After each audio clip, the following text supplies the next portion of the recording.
अर्जुन, रोहित और सिया तीनों दोस्त खतरनाक रोमांच के शौकीन थे। एक दिन उन्हें एक प्राचीन किताब मिली जिसमें अमेजन जंगल के गुमशुदा एल डोराडो खजाने का जिक्र था। कहा जाता था कि जो भी उस खजाने को पाने की कोशिश करता वह कभी लौटकर नहीं आता।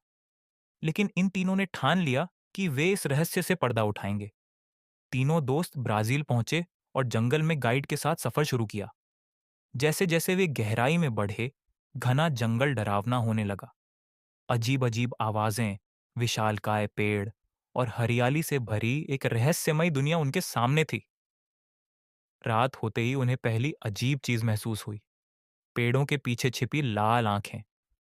अर्जुन ने टॉर्च जलाई, लेकिन वहां कुछ भी नहीं था। अचानक उनके गाइड ने कहा, हमें लौट जाना चाहिए, यह जंगल श्रापित है। लेकिन दोस्तों ने उसकी बात अनसुनी कर दी। अगली सुबह उन्होंने रास्ता खोजने के लिए एक पुराना नक्शा निकाला। लेकिन जैसे ही उन्होंने आगे बढ़ना शुरू किया, पेड़ों के बीच से जहरीले तीर आए। अर्जुन ने जल्दी से सबको नीचे गिरने को कहा। यह आदिवासियों का हमला था। किसी तरह वे एक गुफा में छिप गए। गुफा के अंदर उन्होंने दीवारों पर अजीब चित्र देखे, सोने से बने शहर की कहानी। लेकिन तभी जमीन कांपी और गुफा का दरवाजा खुद ब खुद बंद हो गया। वे फंस चुके थे। गुफा के अंदर उन्होंने एक रहस्यमय दरवाजा देखा जिस पर एक पहेली लिखी थी। सूरज के बिना जीवन नहीं, जल के बिना सृष्टि नहीं। जो इनका मेल समझेगा वही द्वार खोलेगा। सिया ने झट से जवाब दिया, इंद्रधनुष। और दरवाजा खुल गया।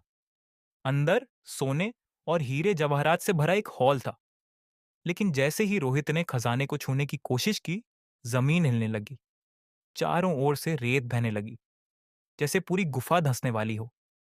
अर्जुन ने देखा कि कमरे के कोने में एक पुरानी रस्सी थी जो शायद एक छिपे रास्ते की ओर इशारा कर रही थी।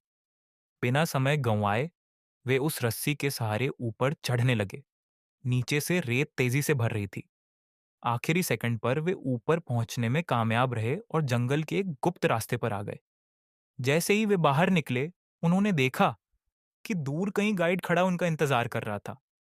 वह चौंक गया कि वे जिंदा लौट आए।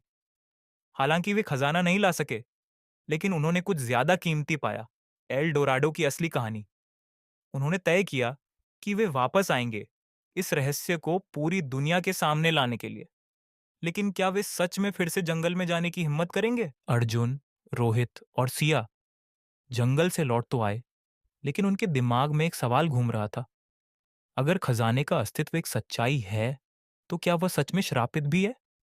वापस शहर पहुंचकर उन्होंने पुरानी किताबों और इतिहासकारों से संपर्क किया। तभी उन्हें एक और चौंकाने वाली जानकारी मिली।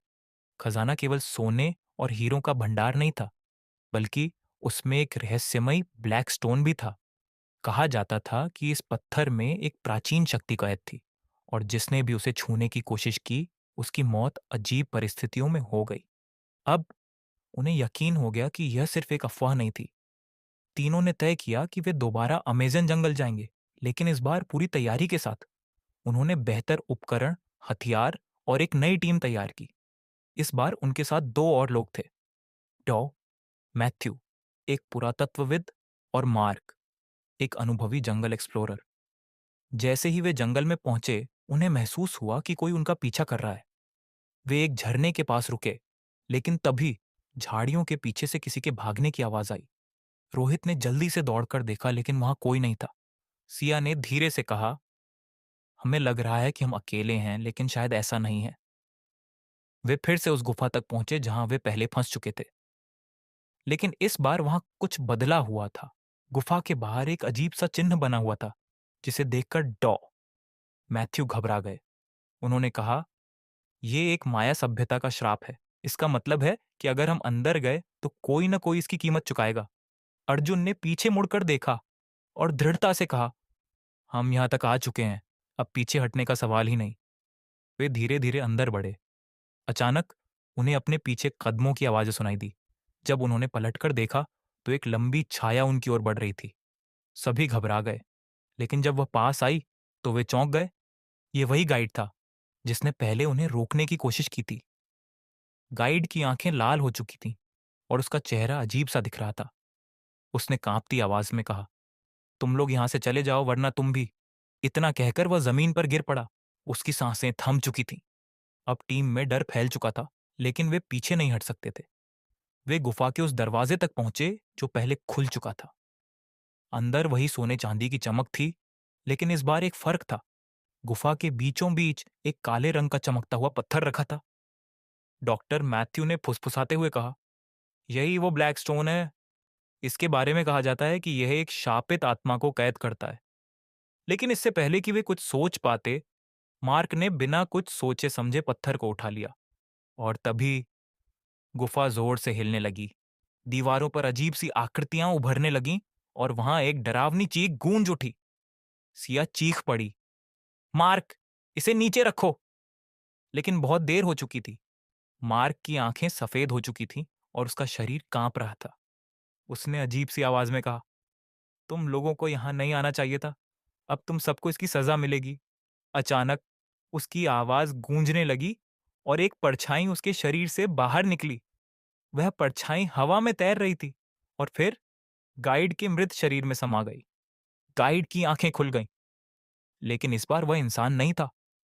अर्जुन ने झट से अपनी टॉर्च निकाली और रोशनी उस पर फेंकी। परछाई जोर से चीखी और हिलने लगी। टॉ! मैथ्यू ने जल्दी से ब्लैक स्टोन को वापस अपनी जगह रखा। जैसे ही पत्थर जमीन पर गिरा, गाइड जोर से चीखता हुआ वापस जमीन पर गिर पड़ा। गुफा धीरे धीरे शांत हो गई। सिया ने घबराकर कहा, हमें जल्दी यहां से निकलना होगा। तीनों ने दौड़कर गुफा से बाहर भागना शुरू किया। बाहर पहुंचते ही गुफा अपने आप बंद हो गई, जैसे कि वह कभी खुली ही ना हो। वे लोग किसी तरह वापस शहर पहुंचे, लेकिन इस रोमांच ने उन्हें एक बड़ा सबक दिया। हर खजाना केवल सोने चांदी का नहीं होता। कुछ रहस्य ऐसे होते हैं जिन्हें छेड़ना खतरनाक हो सकता है। लेकिन क्या यह सच में अंत था, या फिर जंगल में अभी भी कोई ऐसी शक्ति मौजूद थी जो किसी और खोजी का इंतजार कर रही थी?